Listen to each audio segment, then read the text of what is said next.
yo creo que el cambio se está produciendo hacia a un futuro diferente, a un futuro en el que las organizaciones empiecen a ser organizaciones más acordes a los tiempos que vivimos, más comprometidas, donde las personas realmente forman parte del eje de la organización. Yo creo que el cambio se está produciendo y el cambio ese se está produciendo poco a poco, porque como todo cambio, pues los procesos son lentos, ¿no? Todos los procesos sociales de transformación requieren de tiempo, requieren de observación, requieren de ir dando pasos.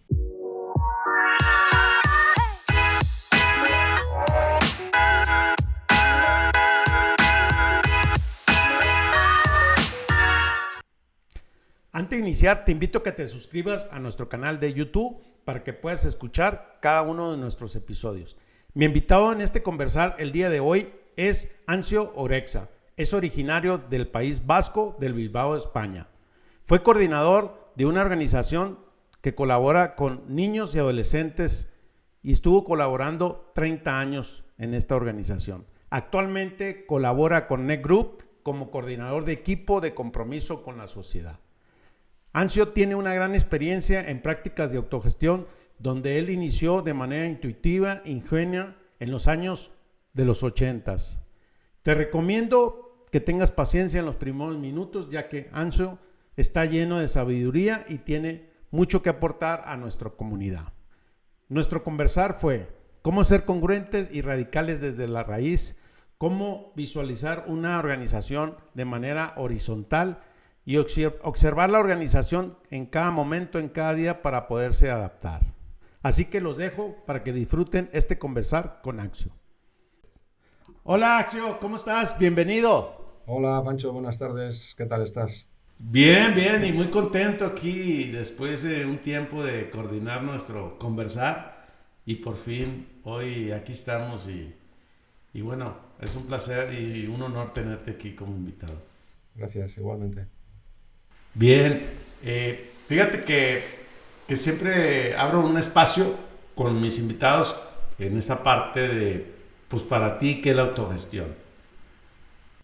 Bueno, la autogestión para mí es la estructura óptima donde las personas pueden dar lo mejor de sí mismas porque se articulan las formas, las estructuras en las cuales cada una de las personas se responsabiliza sobre su quehacer, se responsabiliza por el impacto de su quehacer y porque se engloban todos esos quehaceres y tareas en torno a un propósito común, que es compartido, que es co-creado entre las personas y que dota del sentido a ese equipo, ¿no? Entonces, bueno, yo creo que es la estructura óptima en donde las personas pueden dar de sí lo mejor de sí mismas.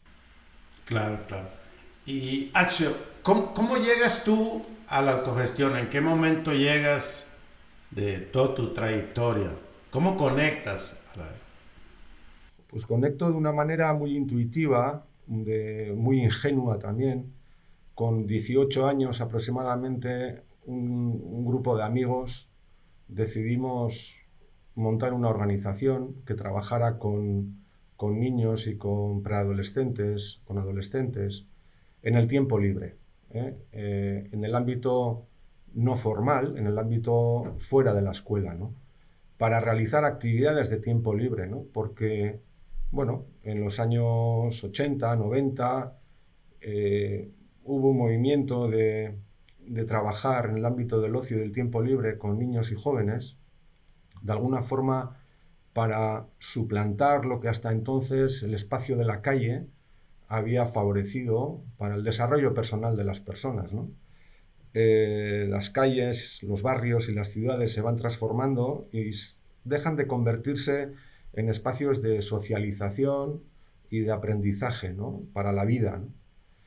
Y en esos términos es donde empezamos a trabajar con esta población infantil y juvenil y yo me doy cuenta que, bueno, yo y los que estábamos en esa organización, de que estábamos cayendo en un contrasentido, ¿no? Que tenía que ver con organizar nosotros las actividades para que los jóvenes y los niños las consumieran, ¿no? Y era una contradicción muy grande porque si surgía el movimiento de la educación en el tiempo libre, de la pedagogía del ocio, era de alguna forma para suplantar aquello que en los ámbitos de la calle, de los barrios, se iba generando, ¿no? Esos aprendizajes de la vida en torno a aprender a relacionarse con otras personas, en aprender a generar actividades, en aprender a resolver conflictos. Nos dábamos cuenta de que estábamos reproduciendo lo que, en términos generales, la escuela estaba haciendo, ¿no? Realmente no focalizando el protagonismo en las personas destinatarias de nuestras actividades, ¿no? Entonces ahí hubo un periodo de reflexión en el cual nos dimos cuenta que lo importante no era la actividad que realizaban, sino que lo importante realmente era cómo aprendían a generar todo lo que tenía que ver con esa actividad, incluso con las actividades que querían llevar a cabo fuera de la escuela a partir de las 5 de la tarde o los fines de semana o en verano, ¿no? Y bueno, fue un poco muy experimental para nosotros porque de repente cambiamos la forma de trabajar con los niños y los jóvenes y pasamos a generar espacios de toma de decisiones conjunta junto con ellos, de forma que ellos iban aprendiendo a participar en reuniones, en asambleas, a proponer, a decidir aquello que proponían, que querían hacer, y también les acompañábamos en los procesos de preparación de aquello que decidían llevar a cabo, ¿no? Entonces fueron aquellos inicios muy ingenuos, como te he dicho, muy intuitivos, en donde para nosotros era mucho más fácil hacer la programación. Para el mes siguiente vamos a hacer esta actividad, pero no, para mí era muy contradictorio, ¿no? Porque yo creo que estábamos desaprovechando una oportunidad que nos ofrecía ese espacio, el espacio del tiempo libre, para que realmente los niños y los jóvenes fueran protagonistas de su tiempo y fueran ellos quienes aprendieran a articular, a proponer, a articular, a generar, a organizar aquello que querían hacer, ¿no?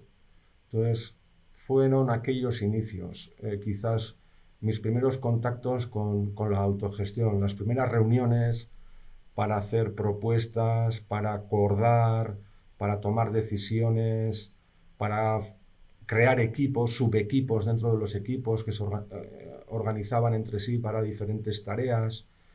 Y bueno, era una experiencia que desde fuera parecía que íbamos más despacio, porque no se hacían tantas actividades como hasta entonces. La propia actividad era la preparación, la discusión, la elaboración, y eso era una riqueza para esos niños y esos jóvenes, porque desde ese momento se sentían protagonistas de lo que iban a hacer, del éxito, del fracaso, de los errores, de los aciertos, los aprendizajes que les generaba el poder tener la oportunidad de proponer, de decidir conjuntamente, de discutir, de tomar decisiones, cosas que desgraciadamente en muy pocos ámbitos de la vida hoy en día los niños y jóvenes tienen posibilidad de participar desde ese nivel de participación, ¿no? Yo creo que, bueno, hoy en día todavía son personas que consumen las actividades que otros piensan para ellos, ¿no? Y ahí se pierde algo muy rico, y es la otra parte, ¿no? Y vivimos también en una sociedad de consumo, ¿no? Y también de consumo de actividad, ¿no? Y ese consumo pues te lleva a ir más rápido, pensando que lo que estás consiguiendo tiene más valor, ¿no? Pero realmente el valor no tiene la actividad, sino el proceso que te lleva hasta esa actividad. Y luego la actividad también. Pero la actividad adquiere más valor cuando la participación en la preparación, en la elaboración y todo eso, los protagonistas han sido quienes posteriormente, entre comillas, consumen la actividad. Claro. Ancio, si pronuncio mal tu nombre, ahí te pido una disculpa, pero traté de practicar al inicio, pero... No te preocupes. Pero ahí me vas corrigiendo. Pero fíjate que esta parte me llama mucho la atención de que hablas de ese ingenuidad, de algo intuitivo. ¿En qué años fue? Porque duraste casi 30 años en la organización. Esta, es correcto, ¿verdad? ¿En qué año fue Bueno, cuando... con este tipo de experiencias empecé en los años 80, a mediados de los años 80 o así. Sí, sí. Luego es verdad que las inercias sociales te llevan a muchas veces responder a lo que la sociedad está pidiendo, que es la actividad, no llevar a cabo demasiados procesos participativos, el consumo, etcétera, ¿no? Entonces, ese equilibrio durante los últimos años fue más difícil de mantener, sobre todo cuando en el ámbito del ocio y el tiempo libre, pues las instituciones toman más parte y, bueno, se priorizan determinadas cosas. Claro, claro, claro. Entonces me gustaría, se forma esta organización y tú participas como coordinador, es correcto, ¿verdad? Sí. ¿Y cuáles fueron las etapas que se vivieron o que viviste en este sentido, como los cómo, ¿no? ¿Cómo llegaste, cómo estructuraron y cuáles fueron esas etapas, por dónde iniciaron cuando forma parte de ser el coordinador? Bueno, fueron etapas que, siendo personas jóvenes con mucha fuerza, mucha voluntad y mucho interés, fueron quemándose etapas muy rápidamente, ¿no? Y, y fueron estableciéndose estructuras cada vez más amplias, más grandes. Y bueno, pues es verdad que en algunos momentos el equilibrio entre los orígenes y lo que se estaba haciendo, pues no estaban muy unidos, ¿no? Donde más sentido adquiere nuestro propósito es cuando en ese momento nos incorporamos a una filosofía que es el nuevo estilo de relaciones y es cuando empezamos a aplicar cosas que, bueno, en cierta medida habían estado descuidadas en los últimos años, como tenía que ver poner a la persona en el centro, los valores como la libertad, la responsabilidad, la transparencia, de alguna forma todo aquello que tenía que ver con ser coherentes, ¿no? Y ser radicales, ¿no? Y radicales en el sentido etimológico de la palabra, que es ir a la raíz de las cosas, ¿no? La raíz en cuanto a lo que es la pedagogía del ocio, una de las raíces es la persona es la protagonista y lo que trabajamos es trabajar desde el ocio para el ocio, ¿no? Entonces, ese equilibrio muchas veces era difícil de mantener. Pero bueno, llega un momento en el cual, bueno, se ajustan las diferentes circunstancias de cara a que esa coherencia se alinee mucho más y eso coincide con el periodo de implementar el nuevo estilo de relaciones en la organización. ¿En qué época fue más o menos el año en donde se integran y toman esta iniciativa del Instituto? Aproximadamente en el 2009, 2010, hasta recientemente, sí. Ya. ¿Y, y qué, cuando adquieren el estilo NER, cuál fue la etapa más compleja de hacer esta transición dentro de la organización? ¿Qué sucedió? La etapa más compleja tiene que ver, en primer lugar, con visualizar tu estructura, que hasta entonces era una estructura vertical, visualizarla a nivel horizontal y desconfiar, eso es, y desconfiar en un inicio si será posible que eso pueda ser llevado a cabo con ese tipo de equipos y ese tipo de organización donde las estructuras verticales desaparecen y donde el poder recae sobre todas las personas que forman parte de la organización. En primer lugar, bueno, es verdad que hay un momento de confianza de que es posible, pero esa confianza se necesita un tiempo para ver que realmente ese nuevo sistema organizativo funciona. Ese nuevo sistema de equipos autogestionados con, con diferentes, con muchos niveles de aplicación a nivel de libertad, de comunicación, de transparencia, realmente es eficiente para continuar haciendo lo que se hacía de una manera organizativamente diferente, ¿no? Quizás ese es el periodo más crítico, ¿no? Porque tenemos que tener en cuenta que las personas que conforman la organización llevan muchos años trabajando de una manera y no conocen otra, ¿no? Y parece que cuando el poder se reparte entre todas las personas se puede producir un hecho de que aquí no manda nadie, de que esto cómo va a funcionar, esto puede ser un caos, bueno, diferentes miedos que aparecen fruto del desconocimiento, ¿no? Porque todas las personas tenemos, yo suelo decir que tenemos impregnado en nuestro ADN una estructura vertical de funcionamiento, tanto a nivel de la familia, de las vivencias que hemos tenido en las familias, en la escuela, en diferentes experiencias en el ámbito laboral, y lo que hemos aprendido, lo que hemos visto, lo que hemos vivido es otra cosa. Con lo cual, el cambio es hacia algo desconocido, que si bien puedes tener referencias de organizaciones que funcionan así y funcionan bien, al principio, bueno, hay cierta desconfianza, ¿no?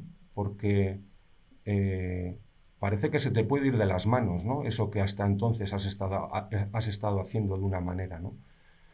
Esa es quizás el momento más crítico, ¿no? De decir, bueno, vamos allá, ¿no? Y vamos a cambiar nuestra forma de relacionarnos internamente, vamos a romper estructuras antiguas, estructuras que no permiten que las personas se sientan importantes. Vamos a romper esas estructuras de cuadros de mando verticales donde está muy claro quién decide las cosas y quiénes obedecen. Bueno, son cambios importantes a los cuales, bueno, la desconfianza, por una parte de unas personas la desconfianza, por otra parte, sin embargo, también aparecen personas que adquieren un rol que hasta entonces era desconocido y pasan a ser personas relevantes porque se sienten importantes y empiezan a participar desde sitios que hasta entonces no les eran permitidos, ¿no? Entonces, son momentos bonitos de observar, sobre todo desde fuera, porque cuando estás dentro estás más enfocado a la tarea, a la cuenta de resultados, a si esto va a funcionar, pero es un tema de mantener en el tiempo también, ¿no? El cambio que se produce es radical, es profundo, y ese cambio hay que cuidarlo, hay que educar a las personas, hay que hacer mucha pedagogía constantemente, hay que dedicar mucho tiempo a la observación de lo que está pasando en las personas y en los equipos. Hay que ir adaptándose también, porque lo que hoy piensas que es válido puede variar en pocos meses y hay que ser muy adaptativo en ese sentido. Tienes que ir evolucionando también en función de cómo está tu organización en cada momento, cómo está el sector en el que estás. Bueno, es algo muy fresco y muy dinámico. Hablas de algunos temas que la verdad me gustaría que nos detengamos. Hablas del proceso de la desconfianza a la confianza, si esto funciona. Hablas de esta parte de educar y acompañar, de esta pedagogía. ¿Qué es más importante en el proceso de tu experiencia que has tenido? ¿Es el ámbito de la pedagogía y la educación es realmente importante? Y sobre todo, hay otro tema que también comentaste, que es adaptarte, ¿no? A estos procesos de observar. Yo pienso que ni yo observo, ¿no? Ni me observo en la organización cuando yo he vivido estos procesos también, no como tú, tanto tiempo. Pero pienso que también el observar nos perdemos, ¿no? De esa sensibilidad. ¿Qué peso tiene cada uno de estos elementos? ¿O es lo que surja en el día? Yo diría que, yo suelo escuchar muchas veces dentro de NER que cada día es un día diferente. Y es muy importante estar atento a lo que ocurre en cada momento, observarlo y ser frescos y dinámicos en aquello que tienes que implementar y variar. Pero Cuando hablamos de una transformación de una organización, de una estructura vertical a una estructura horizontal, participativa, basada en equipos autogestionados, es muy importante la pedagogía. Es muy importante el que realmente las personas se impregnen de esos valores, de esas condiciones que hacen posible el que la autogestión sea posible, porque es una transformación individual también, desde la transformación individual a la colectiva. Como te decía antes, es un mundo desconocido. No hemos conocido normalmente estructuras organizativas que no sean verticales. Y ahí, en esas estructuras, bueno, más o menos cómodos, hemos aprendido a convivir. Pero el problema surge cuando decides mayoritariamente que eso no es el camino, no es la hoja de ruta que debes seguir. En principio todo el mundo puede estar de acuerdo, porque al fin y al cabo lo que estás diciendo es, bueno, vamos a hacerlo de otra manera, vamos a generar procesos participativos constantes y continuos en el tiempo en la organización. Eso requiere de una implicación de las personas, eso requiere que todas las personas tengan voz, sean escuchadas, tengan sus sitios de participación. Y eso a priori yo creo que, bueno, ahí puede haber personas a las cuales no les seduzca, ¿no? Pero a priori es una hoja de ruta atractiva, porque, bueno, a quien no le gusta trabajar, vivir en libertad, con confianza, donde hay una transparencia absoluta, donde las cosas, los temas importantes y no tan importantes, los temas se deciden conjuntamente. Pero eso hay que saber hacerlo, hay que saber trabajar en equipo. Tienes que saber asumir cuáles son tus responsabilidades y conocer las responsabilidades de las personas de tu equipo. Y tienes que tener la capacidad también de que no hay una persona que en un momento determinado va a venir a resolverte los problemas que se están produciendo en tu equipo. Son las propias personas del equipo las que las tienen que mirar, observar y poner en marcha las acciones que sean necesarias, como por ejemplo decirles a unos compañeros, oye, esto no está bien, esto no funciona, ¿qué está ocurriendo? No va a venir el superior, el superior a resolverte aquello que hasta entonces te venía a resolver, ¿no? Y eso supone tomar riesgos a nivel personal. Porque, bueno, los equipos al final se convive durante muchas horas, hay vínculos personales, relacionales. Entonces, colocarte en una posición donde primas el propósito del equipo y de la organización frente al propósito personal, que es vamos a llevarnos bien, tenemos vínculos de amistad, bueno, eso también requiere de pedagogía, ¿no? Lo que yo llamo cultivar las relaciones de una forma diferente, ¿no? En donde todo ese tipo de cosas puedan ser realidad, ¿no? Y a eso no estamos acostumbrados. Estamos acostumbrados más a otras cosas, ¿no? A cosas más antiguas, ¿no? Cosas donde, bueno, si esto no funciona ya vendrá alguien y me lo dirá o lo resolverá, pero eso en una estructura horizontal o en una estructura como el nuevo estilo de relaciones, en principio no ocurre o no debe ocurrir. Sí, y totalmente de acuerdo. Esta parte de lo individual a lo colectivo, al equipo, ¿no? Creo que hay una confusión también, y no sé si coincides conmigo, donde las personas quieren que la organización cambie, quieren que todo el mundo resuelva lo que se tiene que resolver. Y yo siempre digo que esta parte del autoconocimiento, tu desarrollo personal, pues es clave dentro de hacer principios y prácticas de autogestión. Y yo me enfrento que la gente dice, bueno, yo quiero hacer y quiero trabajar el tema de autogestión, ¿cómo le hago? Entonces yo siempre reflexiono, bueno, hay una parte de estructura, hay una parte de organizar, pero hay una parte tuya, ¿no? Esa tuya, ¿dónde la ves dentro de esto? ¿Por qué crees que pase esto? Que las personas nos dejamos fuera y todo vemos dentro de, nomás dentro de la organización y no nos vemos como individuos dentro de la organización. Esa parte donde uno tiene que también poner de su parte, ¿no? ¿Por qué crees que sucede?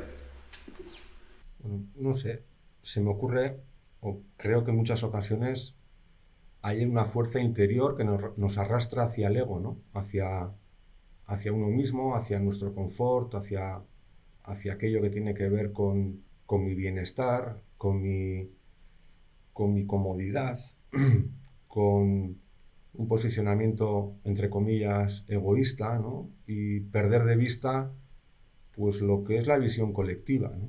Y ahí es fácil caer en muchas ocasiones, cuando hay dificultad, cuando no se tiene muy bien clara la hoja de ruta del equipo, cuando las normas no están co-creadas entre todas las personas, cuando se cree que la autogestión en muchos momentos es que más o menos vamos haciendo, vamos decidiendo. No, la autogestión requiere de una estructura clara, y que no es ni mejor ni peor, pero la estructura debe estar definida y que todo el mundo sepa cuáles son las reglas de juego de ese equipo, ¿no?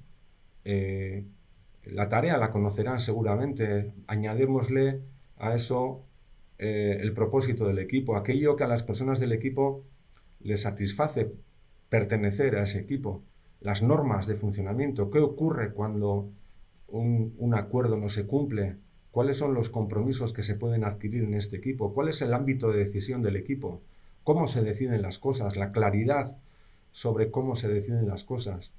Yo creo que el dedicarle un tiempo a que estos aspectos de la estructura de los equipos sean definidos y estén claros, posibilita el que haya menos grietas en el funcionamiento futuro, ¿no? del propio equipo. Cuando hay algunos aspectos de estos que no se han tenido en cuenta lo suficiente, no se han evaluado, no se han revisado, es muy fácil que esa inercia, que antes al principio de la respuesta te he hablado del ego, te lleve a utilizar unas lentes más oscuras que distorsionan lo que realmente está ocurriendo o distorsionan aquel camino que se emprendió de una manera determinada con mucho convencimiento, ¿no? Entonces, yo creo que el aspecto estructural de todo lo que convive en un equipo autogestionado es fundamental, porque nosotros solemos decir que el folio en blanco acepta todo, pero ese folio en blanco hay que rellenarlo, hay que dotarlo de contenido, ¿no? Y dotarlo de contenido es hablar de la tarea que más o menos suele estar clara para un equipo, nos reunimos para esto, lo que hace cada una de las personas de este equipo tiene impacto en los demás, no es que yo hago lo mío y ya está. ¿Cuál es el propósito de ese equipo? ¿Cuál es el propósito superior de la organización? ¿Cuáles son las normas de funcionamiento? ¿Y cuáles son los ámbitos de decisión y la claridad sobre los mecanismos de tomas de decisiones en dicho equipo, ¿no? Luego las decisiones podrán ser tomadas de diferentes maneras. No hay tampoco una forma óptima para tomar decisiones. Habrá ocasiones en donde las decisiones se tomarán de una manera o de otra, pero que haya claridad sobre cómo se toman las decisiones permite que haya menos quiebras en lo que es el sentimiento de pertenencia a ese equipo, ¿no? Claro. Ancio, ahorita que te escuchaba, te tocó en este trayecto de tu vida profesional, en la parte de la rendición de cuentas, veo como, pues que hay veces que suceden cosas que no se cumplieron, que la calidad salió mal o un malentendido, etcétera. Pero en esta parte del despido, o sea, cuando tú hablas de que todo debe de estar claro, coordinado, co-creativamente, ¿qué sucede cuando alguien no cumplió o realmente se tiene que ir de la organización? ¿Tuviste alguna experiencia de algún compañero que realmente tuvo que salir o lo tuvieron que echar fuera?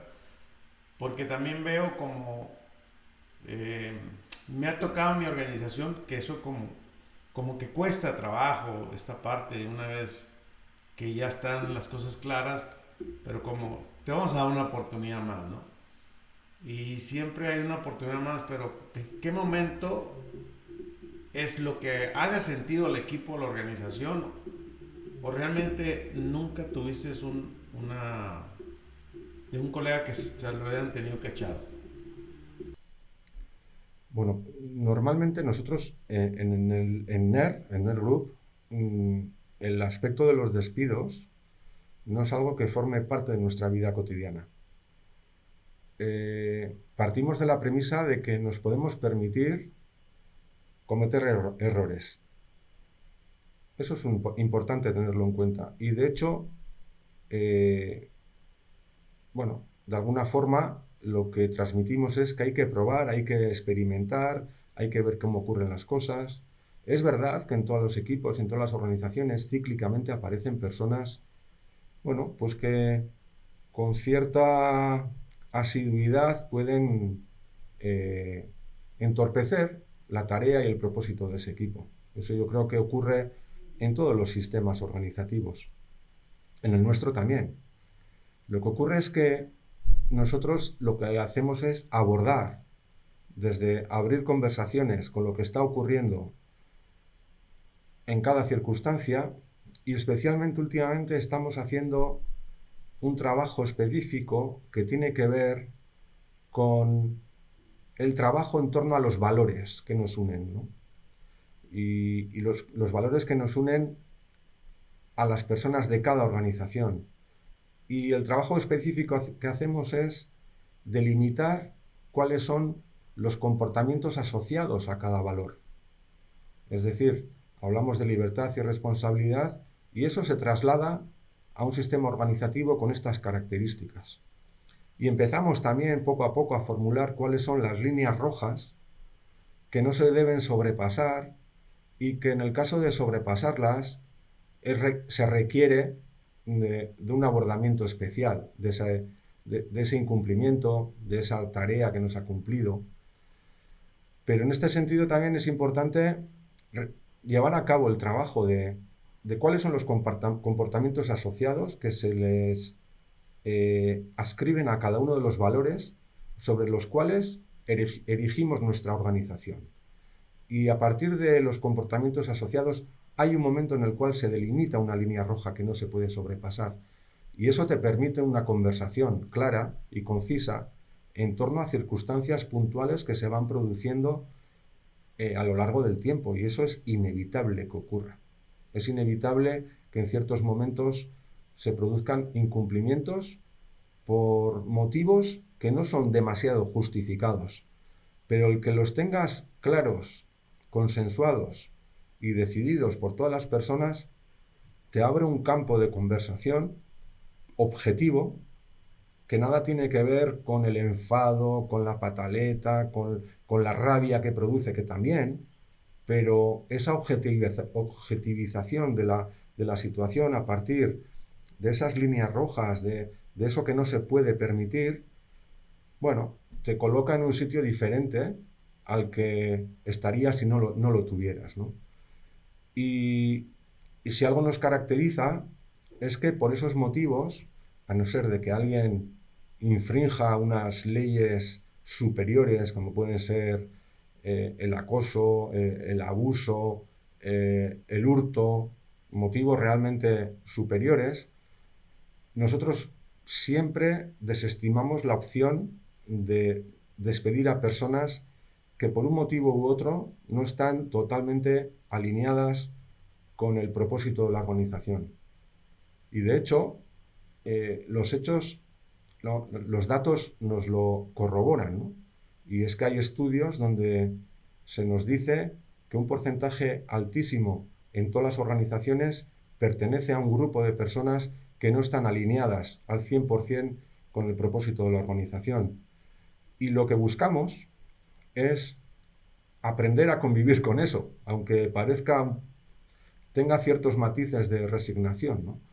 Y sobre todo, no amplificarlo, no amplificar esas circunstancias negativas que ocurren en determinadas personas que nos hacen prestarles demasiada atención, amplificando lo que están haciendo, y tratamos de amplificar lo que el resto de personas, que más o menos puede ser un 80% de personas de la organización, está haciendo de manera eficiente, óptima, eficaz, relevante, con éxito.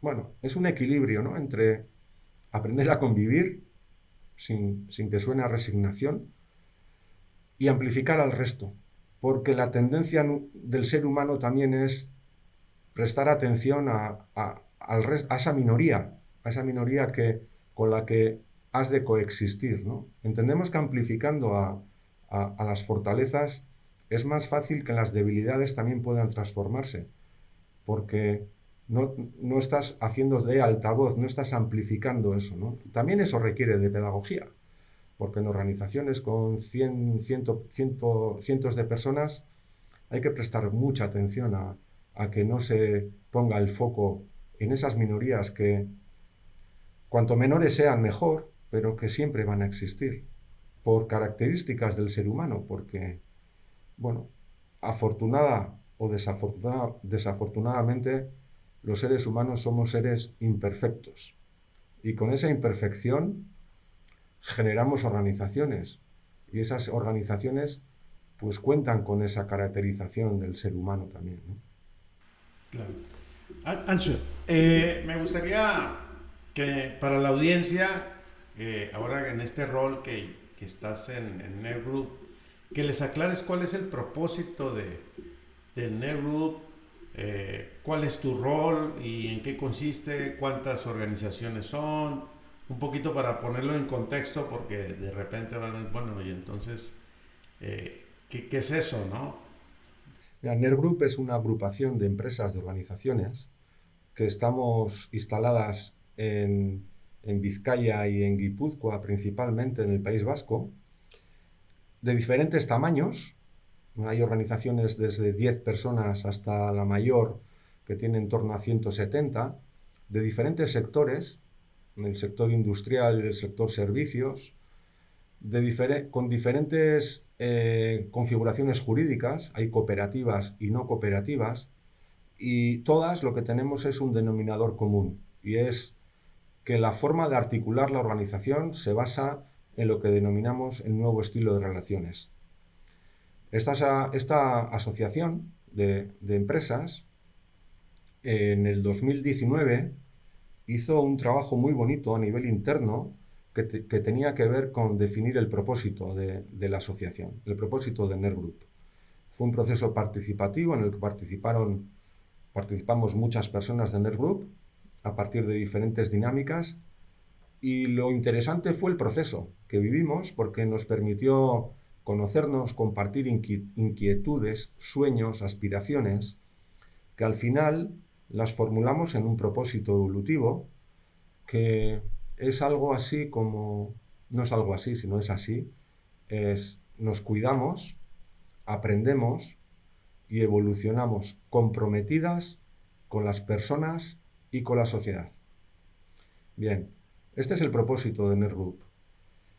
Y entonces, a partir de ahí, generamos diferentes dinámicas que permiten que ese propósito tenga sentido y se visibilice a partir de lo que desarrollamos.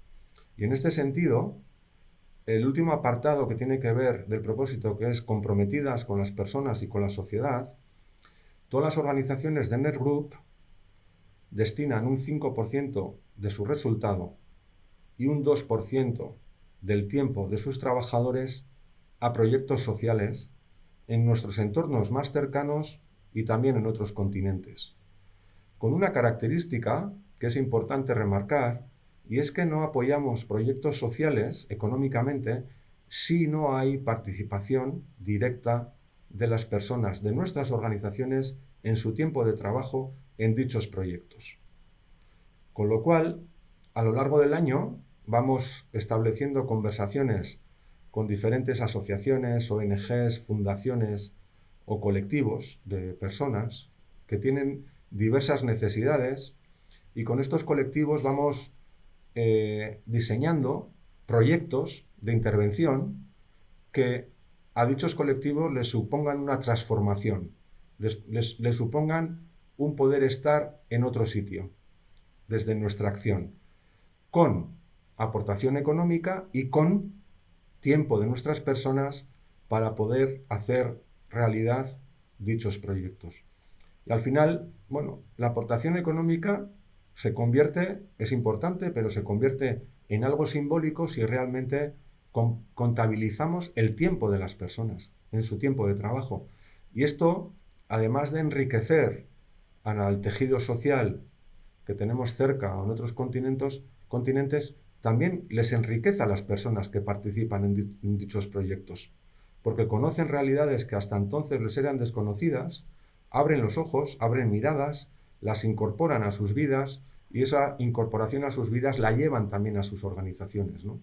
Con lo cual, también contribuimos a que las personas que trabajan en las diferentes empresas que forman parte de Nerloop tengan mayor sentido de pertenencia, orgullo de pertenencia, porque sus organizaciones, sus empresas, independientemente del sector en el que están y independientemente de lo que producen, también producen bien social donde las personas están colaborando directamente en dichos proyectos sociales.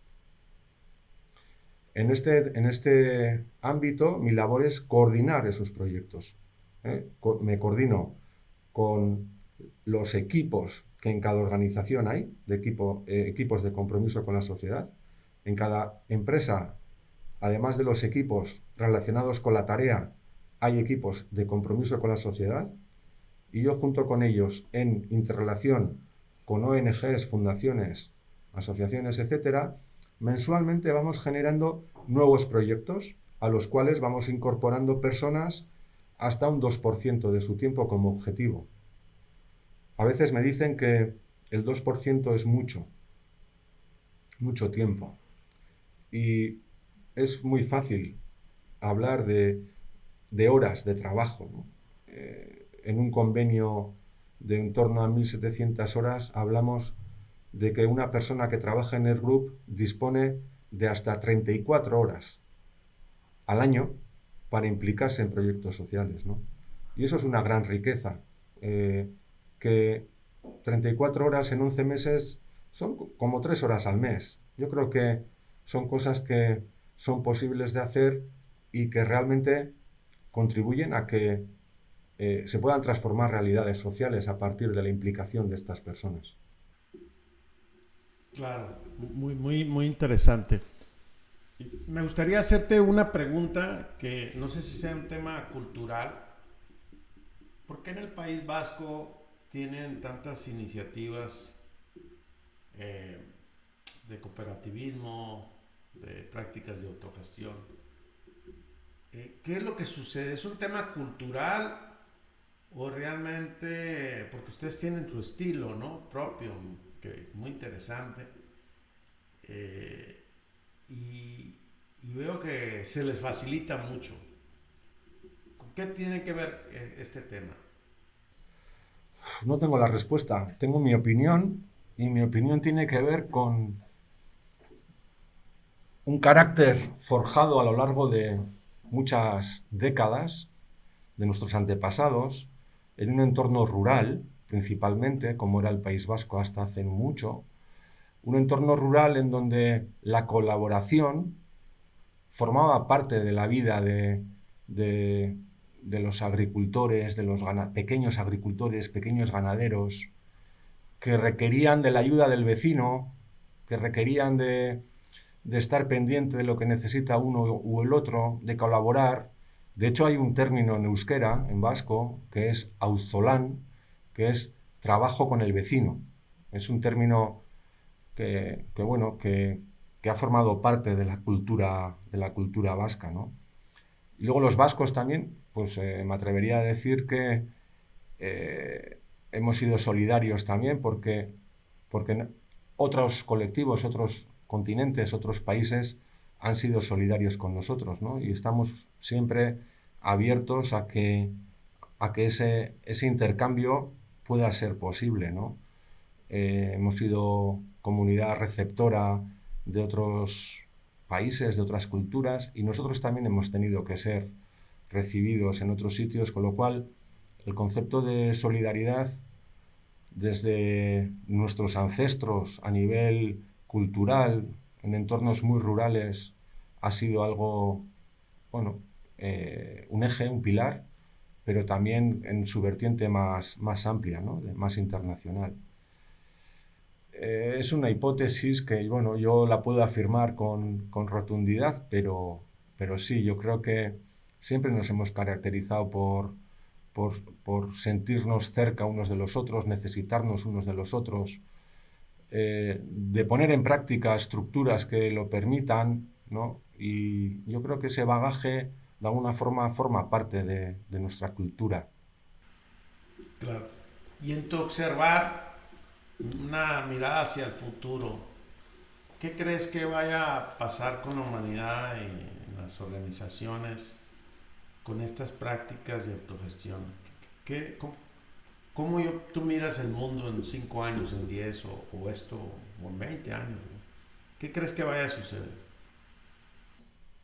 Yo creo que el cambio se está produciendo hacia a un futuro diferente, a un futuro en el que las organizaciones empiecen a ser organizaciones más acordes a los tiempos que vivimos, más comprometidas, donde las personas realmente forman parte del eje de la organización. Yo creo que el cambio se está produciendo y el cambio ese se está produciendo poco a poco, porque como todo cambio, pues los procesos son lentos, ¿no? Todos los procesos sociales de transformación requieren de tiempo, requieren de observación, requieren de ir dando pasos, pero realmente me consta que, por lo menos en mi ámbito más cercano del País Vasco, el tejido empresarial cada vez está más sensibilizado hacia nuevos rumbos que nada tienen que ver con estructuras que más pertenecen al siglo XIX que al siglo XXI, ¿no? Otra cosa es, bueno, en qué medida se puede ir arriesgando, pero yo creo que son procesos naturales que cada organización, cada estructura necesita su tiempo, pero yo creo que en 10 años el número de organizaciones que van a variar su hoja de ruta, van a ir introduciendo el eje de la persona, el eje de la participación, el eje de la transparencia de una manera mucho más presente que lo que está ahora. Yo creo que es algo inevitable por las propias características de la coyuntura sociopolítica que estamos viviendo también, ¿no? Porque no es muy sostenible en el tiempo permanecer en organizaciones donde un porcentaje altísimo de las personas de las organizaciones no se encuentra satisfecha de pertenecer al mismo porque no le produce la plenitud que se requiere para ir todos los días durante 8 horas a un sitio en el cual no eres todo lo bienvenido que te gustaría ser, ¿no? Y yo creo que las nuevas generaciones van a ir encontrándose también con nuevas formas de hacer y van a suponer un cambio hacia nuevos paradigmas de organización, ¿no? Pero todos los procesos de transformación global pues requieren de cambios, ¿no? Y luego vivimos en una coyuntura sociopolítica de gran incertidumbre, ¿no? De gran incertidumbre y la vulnerabilidad del ser humano ahora mismo está cada vez más en entredicho, ¿no? Con el efecto pandemia, con el efecto de los daños colaterales, no solamente colaterales, pero también colaterales de las guerras que se están produciendo. Y aquí se está tambaleando todo el sistema hacia situaciones que son imprevisibles, que son desconocidas, que requieren de activación social hacia la implicación de las personas en un sitio diferente al que estamos ahora, ¿no? No sé qué necesitamos para que se pueda acelerar. A mí me gustaría que se acelerara la dinámica hacia, bueno, antes te decía, hacia ser un poco más radicales, pero no radicales de extremistas, sino radicales de mirar a la raíz de las cosas y que seamos coherentes con lo que realmente queremos ser. Claro. Sí, totalmente de acuerdo y me gusta tu mirada hacia el futuro y seguramente que vamos a ver cada día una evolución, una transformación mucho más ágil y sobre todo buscando esta plenitud, ¿verdad?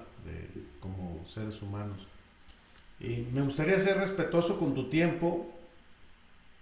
¿Qué recomendaciones tú o sugerencias les harías a nuestros escuchas que ya están en el proceso o que van empezando? Pero lo más importante, como tus bases de estos pues, más de 30 años de gran aprendizaje y experiencia, ¿por dónde deberían de empezar o reforzar, ¿no? Según tu expertise en esto? A mí me parece importante mantener en el tiempo los cambios que se van produciendo. Los cambios que se producen hay que mantenerlos para que sean duraderos y calen. No me parece que sea adecuado y oportuno probar, implementar píldoras de transformación para luego retrotraernos y ir atrás. El mantener los cambios me parece importante, los cambios que se vayan produciendo. También me parece importante arriesgar, tomar decisiones que a priori pueden parecer arriesgadas, pero que con mucha probabilidad generan una nueva realidad, un nuevo aprendizaje y posiblemente en ciertos aspectos ya cambios tangibles en lo que tú sueñas y deseas. Yo creo que lo más importante podría ser eso, añadiendo el factor determinante para que todo cambio pueda ser eficiente y es la confianza en las personas, la transparencia en lo que se está haciendo,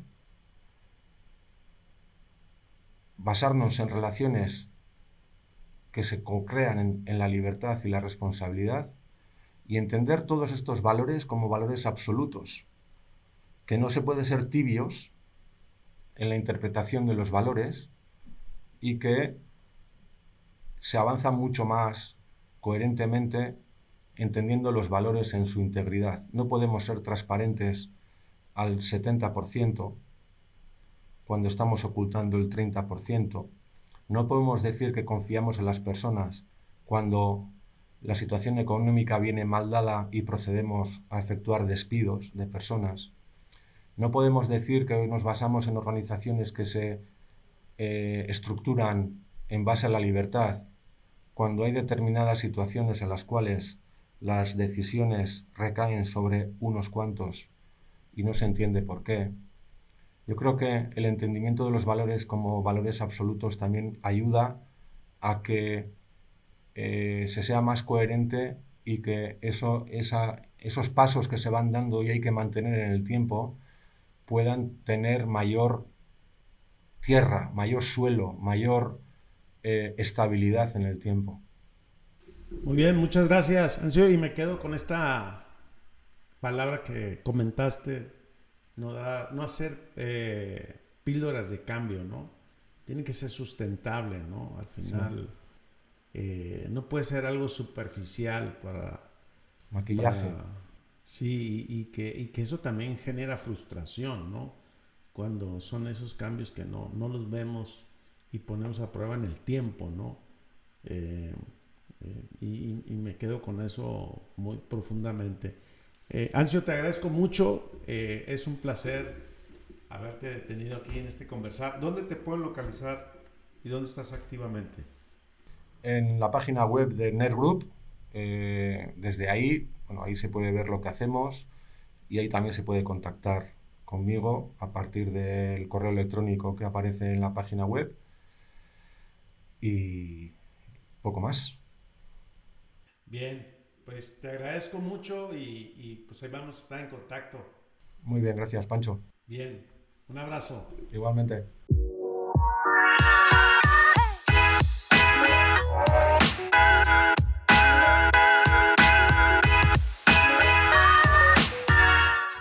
Mi aprendizaje el día de hoy fue: hay un periodo crítico de tener la confianza para validar y ajustar en un proceso de autogestión. Esto requiere de tiempo y creo que cada organización tiene su propia vivencia, así que es un proceso único y una experiencia valiosa. De hecho, cada quien lo vivimos de manera extraordinaria. En el caso mío personal, lo sigo disfrutando y es un autoaprendizaje único. Si te gustó este episodio, te invito a que lo compartas y te suscribas a nuestro newsletter de cada semana, donde comparto mi reflexión y tips de autogestión.